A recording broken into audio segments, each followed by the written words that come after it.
kawan-kawan, berjumpa lagi di podcast Taksu, Tarot Khusus Kamu. Bersama saya Wulan dari Saraswati Tarot Bali dan bersama Tika dari Aterapi Tarot Bali. Mulai episode kali ini, dari episode keempat ini, saya akan ditemani oleh Tika ya, dan juga nanti beberapa sesi khusus juga untuk Tika dari Aterapi Tarot Bali gitu.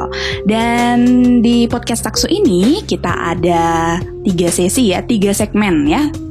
Segmen yang pertama yaitu segmen interview khusus untuk kita diskusi dengan pakar atau penekun spiritual dan penekun tarot reader di Bali atau orang-orang yang ingin berdiskusi tentang kesehatan mental mereka, seperti itu. Kita di sini diskusi ya, disclaimer dulu, di sini kita hanya diskusi, tidak sebagai solusi ataupun menggurui, seperti itu. Jadi ya, di episode keempat ini saya mulai ditemani oleh teman saya Tika dari Aterapi Tarot. Ya, jadi teman-teman di episode keempat kali ini itu temanya adalah lika-liku tarot. Dan kebetulan hari ini kami mengundang seorang tarot reader sekaligus musisi juga yang bernama Dentisna. Biasanya aku panggil Kak Dentisna. Oh iya ya. Dan semoga di episode kali ini topik kita semakin menarik dan bisa semakin digunakan sebagai pembelajaran teman-teman gitu.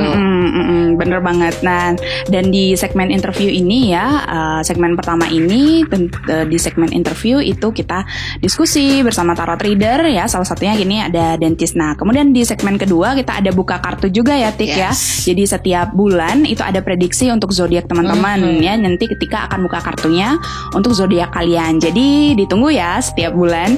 Kemudian segmen ketiga itu ada refleksi diri, refleksi dalam puisi. Jadi nanti aku akan kasih afirmasi-afirmasi dari kartu tarot dan ada puisi khusus buat kalian. Wow. Menarik sekali episode ini ya. Iya. Begitu. Oke, terima kasih Dentisna sudah datang di podcast Taksu. Halo. Sapa dulu. Hai Kak Dentisna. Terima kasih udah ngundang aku ya. Kita lah harusnya makasih udah mau datang. Iya. Gimana kabarnya nih? Iya, gimana kabarnya Kak? Baik banget. Kalian gimana kabarnya? Seperti yang terlihat Cerah merona sepertinya ya. Lumayan. Kita semua dalam keadaan baik. Dan hari ini 17 Agustus. Oh iya, 17 Agustus ya. Ya, kita rekaman ini 17 Agustus teman-teman. Nanti diputarnya kan. Oh iya, gak tahu ya kapan ya update-nya. Iya. Energi jadi merdeka sudah dirasakan. Oke. Iya benar, energi merdeka. Itu. Dan tentu semangat-semangat ya, sekarang ini lagi semangat-semangat ya, walaupun ya corona seperti ini tentu ada banyak beberapa job-job yang yang berkurang seperti itu. Nah, kalau Dentisna sendiri gimana sih job-jobnya? Sekarang kan Dentisna juga nyanyi kan, dan tarot reader juga, dan seorang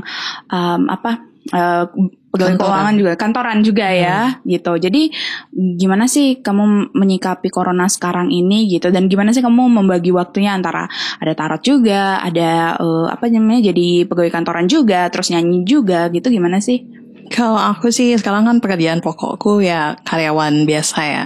Jadi kalau nyanyi karena sejak corona aku di stop dari semuanya. Itu udah sedih banget kan ya. Iya, sabarnya juga Tika ya. Ya Tika juga kena stop nih. Tapi untungnya tuh ada kayak platform gitu yang nawarin aku live streaming. Jadi aku tetap nyanyi cuma di rumah aja gitu. Ya, selalu ada rezeki. Ya selalu ada jalan yang tidak terduga sih sebenarnya. Luar biasa. Tuhan itu memang maha pemurah.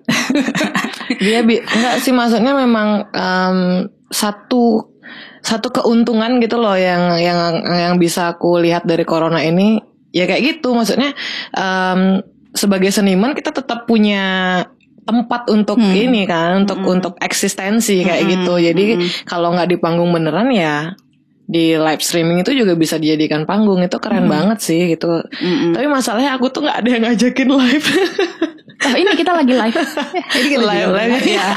Iya, kita kan juga buat program ini. Jadi ya. Jadi corona itu membuat kita semakin kreatif gitu ya. Yes. Ngerasa gitu nggak Kak? Iya.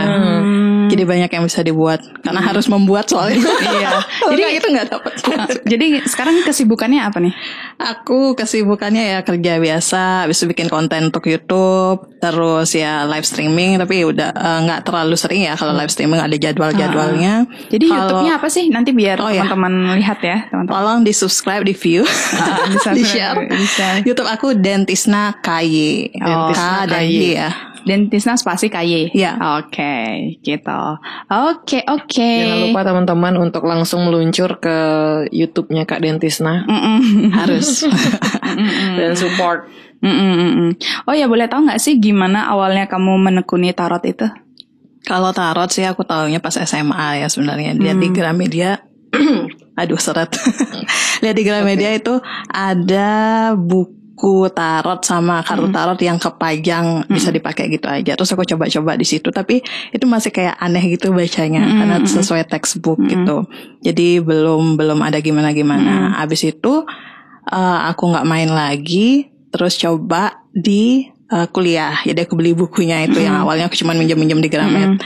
Habis itu aku belajar, terus aku pakai teman-temanku di tempat di kampus, tapi sambil baca buku gitu, perlahan-lahan. Habis itu aku diajakin sama teman untuk ikut di eventnya dia kan tarot reader. Terus aku belajar ya dari ngelihat dia. Oke. Tiba-tiba aku disuruh digantiin dia karena dia nggak bisa event itu, terus aku disuruh gantiin. Udah kamu pasti bisa. Nah dari sana keterusan gitu. Ketagihan ya. Ya bisa. Oke, jadi itu udah dari tahun berapa Kak? Kalau itu kayak startnya 2012. 2012 berarti aku tamat SMA tuh ya, kita tamat SMA 2012 ya. Iya, kuliah. Lumayan lama berarti ya. Kurang lebih 2012, sekarang 2020. Lebih dari 5 tahun. Menjalani kegiatan tarot. Kendala apa yang paling berat untuk seorang Kak Dentisna dalam menjadi tarot reader? Kalau kendala itu paling kita masalah emosi ya. Jadi setiap orang kan pasti punya emosinya. Terus kita udah punya emosi, kita punya masalah, kita harus dengerin orang lain lagi. Nah itu tuh distract gitu. Kadang capeknya di situ sih. Itu sih sebenarnya masalahnya. Kalau dari yang lain-lain ya banyak juga sih sebenarnya. Mungkin nanti akan dijelaskan lebih detail atau sekarang. Boleh sih. Berarti emosi, pengelolaan emosi ya di situ tantangannya ya. Bener. Kalau misalnya boleh diceritain sedikit sih, emosinya itu yang kayak gimana sih? Yang rasanya paling mengganggu Kak Dentisna gitu. Yang paling mengganggu. Nah misalnya contohnya nih aku lagi capek banget gitu ya. Aku lagi capek banget tapi aku harus narotin orang. Akunya aja nih lagi mumet gitu loh. Terus aku harus terlihat sempurna juga dong ya biar bisa nyamanin orang gitu. Nah itu tuh yang agak sulit. Jadi soalnya ketika kita mengobati orang, kitanya dulu yang harus sehat gitu. Jadi kalau kitanya yang sakit, nanti orang itu agak susah kita obati gitu. Kita bukan obati, sharing lah modelnya gitu ya. Jadi kalau kita lagi lelah itu agak susah mengendalikan intuisi atau insecurity kita gitu. Ya bener juga sih ya, karena memang kita tuh kan arahnya itu bukan sekedar fisikal aja ya, tapi lebih ke dalam gitu. Gimana kita ngelihat menyelami klien kita gitu. Kita yang bertugas otomatis kita pasti harus punya energi yang lebih banyak gitu kan untuk menyelami siapa yang akan kita bantu gitu. Ya sih, kita juga kayak pernah gitulah ya. Itu kayak masalah yang memang harus dihadapi gitu ya, dan memang harus dicari jawabannya bagaimana caranya untuk mengendalikan itu gitu ya. Terus ketika kamu ada hal itu ya, juga selama 5 tahun kamu menjalani itu juga, ada nggak sih hal-hal unik gitu yang kejadian gitu ketika kamu narot orang gitu? Kalau unik, energi sih pasti energi tiba-tiba jadi lemes, nggak jelas gitu kan. Terus misalnya nih kalau misalnya ada yang nanya tentang hal-hal mistis itu loh, jadi kita tuh kayak lebih keserap gitu energi. Terus tiba-tiba kita sakit lah, tiba-tiba sampai batuk. Itu karena kepikiran atau karena mungkin terlalu empati gitu mungkin? Itu kurang tahu ya. Aku belum menemukan jawabannya sampai sekarang. Tapi saat kita berusaha menghubungkan diri sama hal-hal yang tidak terlihat itu emang energinya lebih besar lagi gitu. Dan ya itu susah dijelaskan secara logika sih sebenarnya. Berarti kalau ada hal-hal unik seperti itu kejadian dan kamu jadi lemes, terus biasanya kamu ngapain aja sih? Biasanya aku istirahat. Jadi aku sebelum tarot itu harus benar-benar full istirahat. Ada ritual berarti sebelum tarot itu? Gak ada ritual apa sih. Yang penting aku istirahat aja. Kalau dulu kan aku masih zaman kuliah tuh ya, jadi masih ada jam tidur siang segala macem gitu. Karena tarotnya kan pasti malam kan. Atau enggak by WhatsApp sih. Kok WhatsApp sih? Dulu kan zamannya Line. Dulu aku punya official account-nya gitu.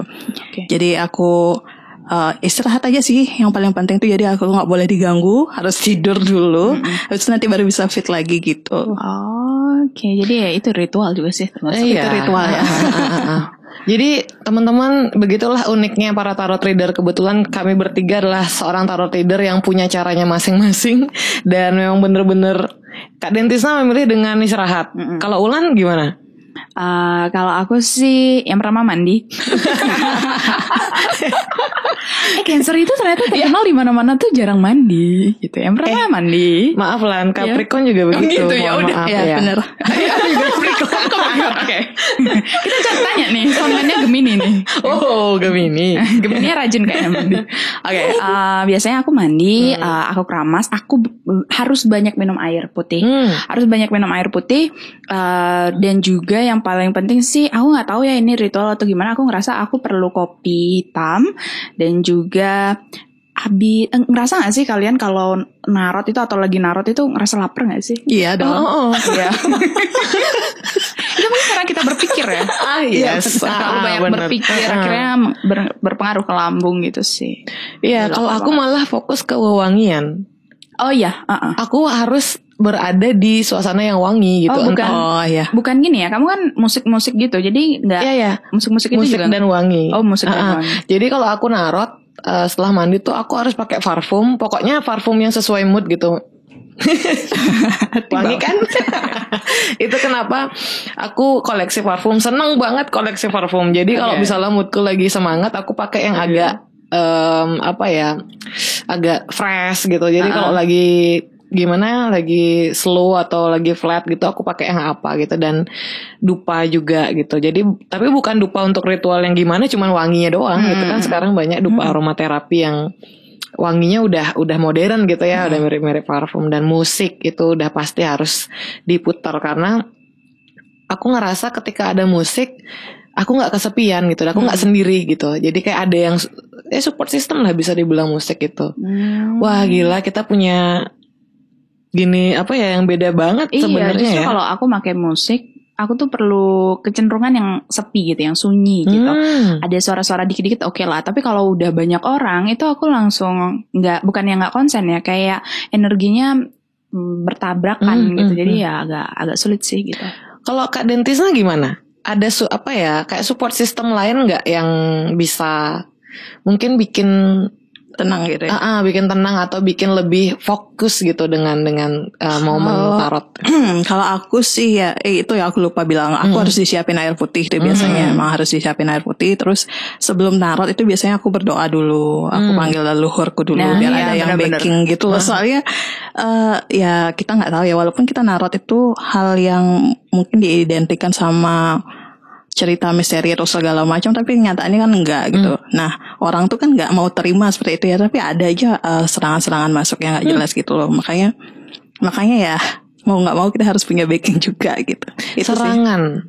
Iya, unik nih. Serangan seperti apa sih maksudnya yang bisa Kak Dentisna bilang itu sebuah serangan? Serangan itu ya misalnya tiba-tiba kita jadi batuk yang aneh atau sakit yang aneh setelah hari itu, atau gimana di rumah tiba-tiba ada apa kayak gitu loh, hal-hal yang seperti itu gitu. Ya seolah-olah mungkin aku juga nggak ngerti kenapa ya. Jadi kita tuh kayak dianggap pintar mungkin, atau orang pintar, atau dianggap nantang atau gimana gitu di suatu tempat gitu. Jadi biasanya sih aku berdoa dulu kalau mau ke suatu tempat nih, misalnya ada event gitu, aku berdoa dulu di sana, aku minta izin sama orang-orang di sana dulu yang kelihatan dan yang tidak kelihatan, jadi biar dimudahkan gitu kan, dikasih jalan gitu. Karena aku juga butuh perlindungan dan izin dari mereka kan, seperti itu. Sama dengan leluhurku gitu aja sih biasanya aku. Ya itu penting banget sih minta perlindungan gitu ya. Kadang ada yang berpikir bahwa tarot reader itu klinik gitu dan ada jinnya gitu. Nah, jadi gitu. kamu melihara jin ya? Iya. Kemarin nih aku ngobrol sama tarot reader, ada nih calon narasumber kita nanti. Oke. Aku gali-gali informasi dulu kan. Dan dia cerita-cerita tentang banyak orang yang menjudge dia, oh kamu punya jin nih gitu, kamu punya jin bla bla bla. Karena semenjak dia jadi tarot reader ternyata ada hal-hal terbuka lainnya, ada rezeki-rezeki lain yang terbuka gitu. Jadi dia juga punya bisnis, tiba-tiba bisnisnya juga lebih bagus gitu. Menurutku itu karena perputaran karma ya. Tapi banyak orang yang berpikir bahwa nih jinnya banyak nih gitu. Iya sih, karena emang kita nggak pernah tahu karma itu dalam bentuk apa di hidup kita gitu. Siapa tahu mungkin dengan ya kayak kejadian temenmu, dengan dia menjadi tarot reader, dia udah membayar karmanya atau mengemban tugas yang memang harus dilakukan. Otomatis ketika kita sudah menerima itu, ya pintu-pintu kemudahan pasti dibuka. Iya benar banget sih gitu. Benar banget. Jadi yang terpenting sih sebenarnya ya, dan kemanapun kita ngasih konsultasi gitu ke orang-orang, tentu kita lebih condong menyarankan dia untuk lebih dekat dengan Tuhan gitu ya, dengan kepercayaannya. Atau mungkin kalau misalnya dia nggak percaya dengan Tuhan, ya lebih dekat dengan alam, seperti itu kan. Bukannya kita membuat gap gitu ya. Benar. Atau kamu tuyul aja kan bahaya gitu. Oke. Itu hal unik yang iya sih ya, kalau dipikir-pikir aku juga baru kayak ngeh, oh ternyata emang ciri khas itu sangat ada di antara setiap sangat melekat. Sama seperti kayak misalnya tingkat tatoan nih gitu. Oh, orang tato tuh pasti bejat gitu, preman gitu. Ternyata preman itu yang berdasi juga. Bisa jadi gitu ya, cuman penampilannya aja yang beda. Iya, bener banget gitu. Oke, masalah tarot. Aku penasaran sama koleksi tarotnya Kak Dentisna. Selama menarot itu favoritnya apa? Decknya? Deck yang paling mungkin berkesan, yang punya historis, yang punya atau setiap atau tarotnya yang narik kakak gitu, yang pingin dibeli atau dia yang manggil-manggil. Aku cuma satu aja sih. Jadi aku punya satu aja, dan itu aku nemunya di toko sulap gitu. Tapi toko sulapnya itu agak lucu gitu. Jadi aku pas kesana itu tuh sebenarnya toko kayu. Jadi aku masuk ke dalam lantai atas gitu. Ternyata dia jual karot-karot gitu. Terus aku beli aja pas itu gitu. Oh begitu. Itu sampai sekarang aku masih setia sama dia, nggak pernah ganti-ganti dan nambah-nambah. Terus yang di toko buku itu, yang pernah beli di toko buku itu? Toko buku itu kan itu beda lagi. Beda sih, tapi itu tarotnya kayak tipis gitu loh. Jadi kamu kurang klik gitu sama itu. Tapi itu kartu pertama lebih gitu. Profesional. Oke. Jadi itu toko kayu. Itu toko kayu itu hanya jadi kedok gitu ya. Jadi kalau toko sulap nanti orang-orang belum terlalu familiar gitu kayaknya. Iya, ya. Mungkin. Padahal di luar negeri sih memang udah familiar sih toko-toko sulap gitu. Iya, temanku tuh nikah sama bule yang daerah apa sih? Eropa pokoknya. Dia tuh kayak daerah yang memang untuk witch gitu loh. Dan setiap hari Minggu tuh ada hari itu. Ada hari sulap. Jadi mereka tuh kayak di pasar. Itu tuh jual tarot, free love juga gitu. Jadi kayak barang-barang kayak kristal atau kartu-kartu tarot yang memang udah langka-langka juga. Makanya aku pas ngelihat koleksi kartu temenku, gila nih asli. Dan itu udah maksudnya, ternyata di situ udah biasa. Cuma mungkin di tempat kita itu masih agak gini ya. Ya masih baru lah tabu gitu, atau tabu gitu ya. Ya udah nanti kita bisa memprakarsai loh. Baiklah. Kita bisa jualan juga. Kita ciptakan bisnis itu. Terus apa itu decknya? Deck yang punya. Tarot White sih aku. Rider White. Rider White itu emang paling terkenal. Tarot sejuta umat sih ya. Jadi memang masih satu aja, dan itu pernah nggak sih, maksudnya kalau aku nih ya pribadi, kenapa aku banyak punya kartu? Karena kadang-kadang satu kartuku tuh dia nggak mood gitu. Dia milih banget klien. Jadinya aku harus kayak pindah deck gitu atau gimana. Atau menyesuaikan dengan kebutuhan klienku. Kak Dentisna pernah nggak ada kejadian gitu? Iya, kalau kayak gitu gimana? Aku enggak sih, enggak pernah. Jadi aku kan cari tahu dulu sama kliennya, aku ngajak ngobrol dulu, terus nanti aku keluarin kartu mungkin bisa 3, bisa 9, bisa banyak gitu, sesuai kebutuhannya mereka gitu, dan emang langsung nyambung gitu aja sih. Oke, berarti kebutuhannya itu sesuai tebaran aja, bukan decknya. Oke, ya sih, memang itu juga penting.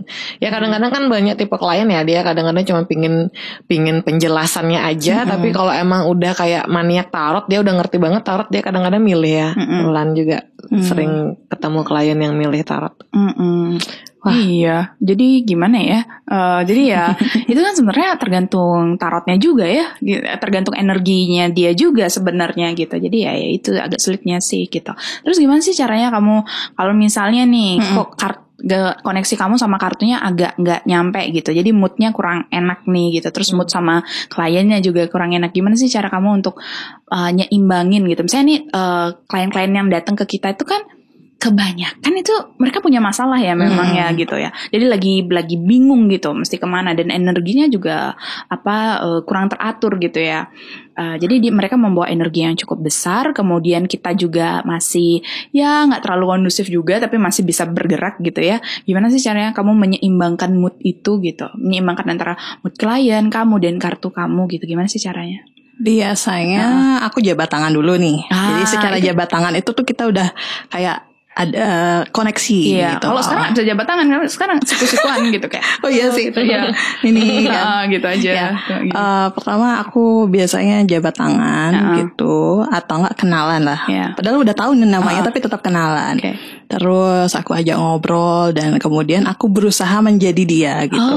Aku berusaha menjadi dia, udah dia nyaman, udah dia ngerasa bercermin sama aku, baru deh semua akan jadi seimbang otomatis gitu. Oke, iya benar. Berarti kamu adaptasi dulu gitu ya, berapa menit gitu. Baru sudah kamu ada di energinya dia, baru kamu mulai gitu ya. Oke. Langsung nyambung dah. Ya, itu penting banget sih. Tapi beberapa klien mungkin bisa nganggap itu kamu buang-buang waktu kok aja, ya cepet-cepet buka kartu gitu. Mungkin siapa tahu seperti itu ya. Tapi menurutku itu juga penting ya.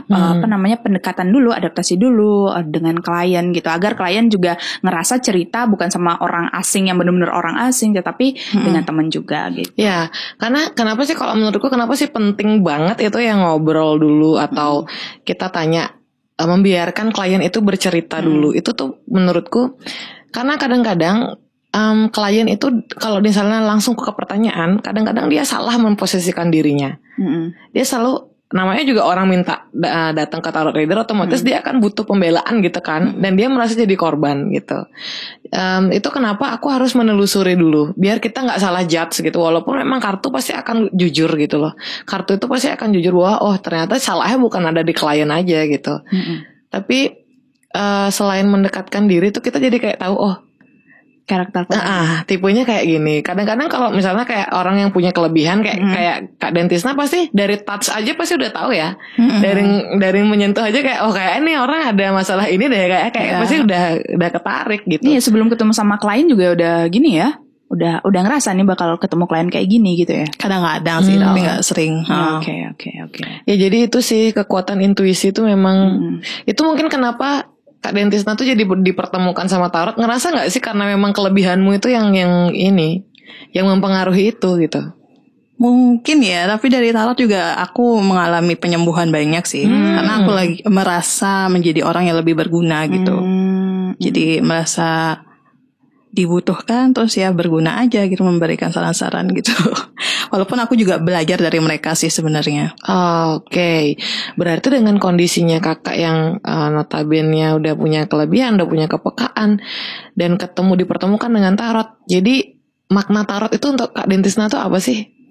Tarot itu banyak banget sih ya. Tarot itu ngajarin aku tentang komunikasi, ngajarin aku tentang psikologi juga, terus ngajarin aku gimana sih caranya empati sama orang, menghadapi ribuan orang gitu kan ya. Mendewasakan aku juga. Terus pengalaman aku tuh jadi banyak banget, walaupun aku tidak mengalami masalah-masalah si klien aku, tapi aku juga dapat ilmu dari mereka. Oh, jadi nanti kalau kayak gini harus kayak gini. Jadi ilmunya tuh jadi banyak banget gitu dari tarot ini. Dan aku sebenarnya bersyukur sih dimintain tolong waktu itu ya. Jadinya sampai sini jalan gitu dan aku dapat ilmunya gitu. Wah, itu tuh kayak apa ya? Spontanitas gitu ya. Tapi sebenarnya nggak ada sih, kalau aku sih nggak percaya nggak ada yang kebetulan sebenarnya. Iya benar. Itu tuh emang udah kayak di prepare dari jauh-jauh hari, udah ditulis di buku kehidupanmu bahwa tahun 2012 bulan sekian Dentisna tuh akan kayak gini gitu. Dan pas udah itu apa namanya sudah waktunya ya udah plek, udah ada kejadian aja dan ketemu dan langsung lanjut sampai sekarang gitu ya. Iya bisa. Wow, Iya keren sih. banget ya. Iya, jadi memang sangat bermakna dan memang tarot itu berpengaruh. Apa sih pengaruh tarot yang paling besar gitu di hidupmu gitu? Tarot itu aku jadi lebih peka, lebih nggak teledor. Soalnya jadi kalau misalnya aku ada kenapa aku lihat dulu. Oh kayak gini. Oh ya aku harus nurut gitu. Oke. Berarti ada apa ya? Cek dan lagi ya, kayak Ya, ngecek gitu ya jadinya. Ya sampai memang susah sih narot diri sendiri. Cuman itu bisa sih gitu. Kamu sering narot diri sendiri nggak? Sesekali. Pernah dulu awal-awal aku belajar tarot, itu aku narot diriku, tapi cuman sekali dua kali doang. Aku nggak nyaman narot diriku sendiri karena aku begitu banyak pembelaan yang terjadi ketika aku narot gitu. Jadi aku prefer ke nyari tarot reader lain untuk narotin aku. Gitu sih. Tapi Kak Dentisna jadi maksudnya nyaman gitu ya narotin, buka kartu sendiri. Kadang-kadang kalau terpaksa. Nah ini kalau terpaksa. Tapi kalau misalnya sedang dalam kondisi yang memposisikan seperti klien gitu, bingung atau di persimpangan atau gimana, kakak lebih milih tarot reader lain, baca tarot, atau memang kayak cuman cerita curhat doang? Curhat doang sih biasanya. Oh, jadi nggak memilih untuk baca tarot di tarot reader lain? Belum. Jadi tapi ya kadang-kadang aku diskusi. ya paling temanku sih ya, coba tuh kayak aku lebih nyaman untuk cerita aja deh gitu daripada narot lagi gitu. Nah itu uniknya juga tuh. Kalau aku jadi karena udah tahu kayak kerja tarot gitu, pas aku lagi bingung aku malah ke tarot reader lain gitu. Tapi memang sih kadang-kadang kayak sama Wulan, aku pengen cerita aja gitu, gini sih. Yang penting kita butuh tempat sih untuk ngeluarin kan pastinya gitu. Nah, gila sih. Kok kita unik banget ya. Kita tuh kok gimana ya, walaupun belum, maksudnya setrumnya tuh belum terlalu gini ya, kayak saling nyengat, tapi kita punya keunikan masing-masing tuh. Wah luar biasa sih, keren banget kita men. Oke. Kak Dentisna, ada yang mau disampaikan nggak ke tarot reader di luar sana, teman-teman yang lagi nonton, yang lagi baca, yang lagi dengerin podcast kita? Pesan-pesannya mungkin apa yang harus dilakukan sebagai tarot reader yang baik, atau mungkin beberapa perbedaan yang terjadi dari sudut pandang, gimana tuh? Ada pesan nggak biar kita mungkin sebenarnya kita satu sama lain tuh pasti akan ada energi yang terhubung beririsan, terhubung juga. Tapi kadang-kadang kita mempeta-petakan gitu, kita mengkotak-kotakkan diri. Nah itu, ada nggak pesan-pesan buat kita semua nih para tarot reader? Pesan-pesan kalau perkumpulan gitu udah ada nggak sih? Perguruan gitu, perguruan gitu. Mungkin perlu buat perguruan nih. Jadi kayak biar kita tempat untuk sharing gitu kan ya. Perlu banget ada itu gitu. Maksudnya. Iya, berarti podcast Saksu ini sih salah satunya sih. Gitu ya. Kita kayak gitu makin ya. maju. Iya. Amin. Dan didukung juga sama Dentisna kan. Gitu. Terus kalau pesan aku sih, kalau jadi tarot reader yang baik itu harus menjadi klien, tapi kita posisi yang netral gitu. Netral ya. Nah aku juga kadang-kadang klien itu kan memang seperti yang dibilang tadi itu mau dibela gitu kan ya. Aku biasanya bersudut pandang dua orang biasanya. Sebagai aku sendiri aku bilang, kalau aku sih ya, aku Ya, bilang oke. kayak gitu sih biasanya. Tapi kalau kartu bilang, pasti aku bilang kayak gitu. Jadi aku biarkan mereka berpikir dan memilih seperti apa gitu. Iya benar, jadi bukan kita yang ngasih jawaban gitu ya, tapi kita serahkan lagi kepada mereka gitu. Kita sebagai pembuka jalan, kita kita memberikan sudut pandang berbeda gitu benar. ke klien. Wah itu tuh benar, sudut pandang, gambaran. Terus apa lagi? Ada. Udah itu aja sih sebenarnya. Jadi itu dua pesan, tapi ya sangat bermakna juga ya, bahwa kita memang harus tahu kondisi klien, tahu karakter klien, dan itu nggak bisa cuman baru sekali atau 2 kali narot gitu ya. Itu memang harus ada jam terbang gitu ya, dan juga harus tahu harus sering-sering juga ketemu orang kan, dan juga harus ada empati, mengurangi ego seperti itu kan gitu. Dan ya tidak berkotak-kotak, tidak mengotak-kotakan gitu, dan tidak memaksakan saran gitu. Misalnya ada tarot reader ya, aku kan udah bilang kenapa kamu nggak jalanin? Ya udah terserahmu gitu kan. Itu nggak bisa gitu juga ya. Jadi iya benar. Iya kan, jadi itu tetap ada keputusannya tetap di klien, karena dia sudah memang sebenarnya sudah digariskan, sudah ada punya jejaknya dia gitu sih. Wah seru banget ya obrolan tarot-tarot kita hari ini. Oke, makasih banyak Dentisna sudah mau sharing di podcast Taksu ini. Semoga next time bisa ikut gabung lagi gitu ya. Mungkin nanti kita buat sesuatu gitu ya, kolaborasi bareng gitu. Dan ya gitu. Oke, terima kasih teman-teman yang udah dengerin ya, dan sudah menyaksikan podcast Taksu ini. Kita ketemu lagi di episode mendatang ya. Oke, terima kasih. Sampai jumpa. Sampai Salam jumpa. bahagia. Dadah.